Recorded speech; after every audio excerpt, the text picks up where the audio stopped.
This week, we got some interesting news. We talked about DeepSeek last week. Things got a lot more interesting now. Apple has a CPU side channel attack that just came out recently, and United Healthcare's data breach. OpenAI suspects that DeepSeek leveraged its AI model to train its own system. This technique is called distillation, and it basically allows a smaller model to mimic a larger, more advanced one. The reports suggest that DeepSeek may have used OpenAI's API to perform distillation. OpenAI and Microsoft previously identified and shut down accounts suspected of engaging in this practice. David Sachs publicly stated that there's substantial evidence of distillation and that US AI companies will work to prevent this. The White House and National Security Council are now reviewing the situation as a national security risk. AI developers use distillation to create efficient models, but OpenAI prohibits using their technology to build competing models. This is basically something that's used more internally when you own both proprietary models. But in this case, DeepSeek made their own model using OpenAI, which is obviously not allowed under their terms of service. OpenAI is using countermeasures like banning accounts and restricting access, but it kind of remains unclear how effective these methods will be in stopping distillation. And the company's also trying to collaborate with the US government for enforcement.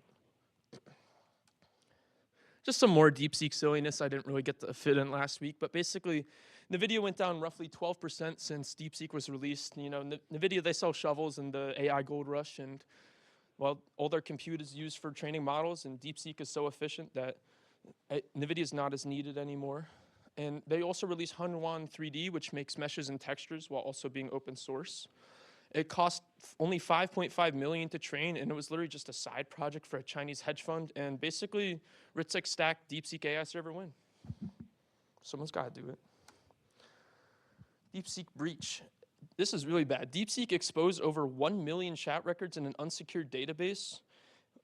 Wiz Research discovered that they left 2 databases publicly accessible, and these databases contained over 1 million chat log entries and included user messages in plain text.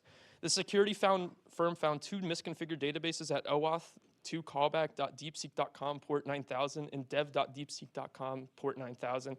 And they basically just allowed unrestricted SQL queries through a web interface without any authentication.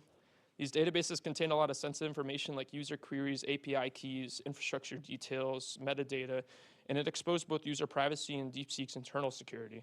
If exploited, attackers could have exfiltrated plaintext passwords, local files, proprietary data just by executing these SQL queries, and the extent of the malicious access remains unknown. Basically, thank God for security researchers. This would have been really, really bad if it was in the wrong hands. Security researchers from Georgia Tech and Rohr University uncovered 2 side-channel attacks, FLOP and SLAP, that affect Apple's M2, M3, A15, and A17 processors. These vulnerabilities stem from speculative execution flaws similar to the past Spectre and Meltdown attacks. Apple CPUs try to predict memory access addresses and try to speed up to performance. FLOP exploits incorrect value predictions while SLAP manipulates address predictions, allowing attackers to leak sensitive information. The attacks can be executed simply by visiting a malicious website containing JavaScript or WebAssembly, and this bypasses security features like browser sandboxing and ASLR. No malware installation is required. Researchers demonstrated real-world attacks, stealing information from Gmail inbox contents, Amazon orders, Google Maps history, iCloud calendar events, proving the severity of the issue. Apple has acknowledged the vulnerabilities, but claims there's no immediate risk to users and no patch has been released yet. And the best temporary mitigation is just disabling JavaScript in Safari and Chrome, though this would probably break many websites.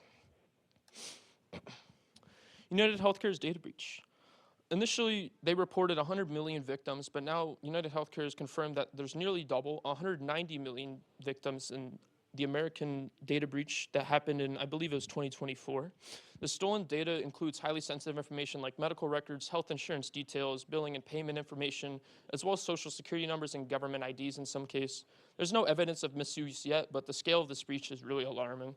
The attack was carried out by the Black Hat ransomware group who gained access to stolen Citrix remote access credentials and lacked multi-factor authentication. They stole 6 terabytes of data and encrypted Change Healthcare's IT systems, which disrupted billings, claims, and prescription services nationwide. United Healthcare unfortunately paid a $22 million ransom to prevent data exposure, but the hackers didn't keep their promise and just didn't do anything. And yeah, they requested more money in return, and it cost a lot of financial damage. In terms of not just the ransomware, they reported $872 million in losses, and the figure is now estimated to 2.45 billion in Q3 of 2024. And this kind of highlights the severe financial damage of ransomware. Here are my sources for this week.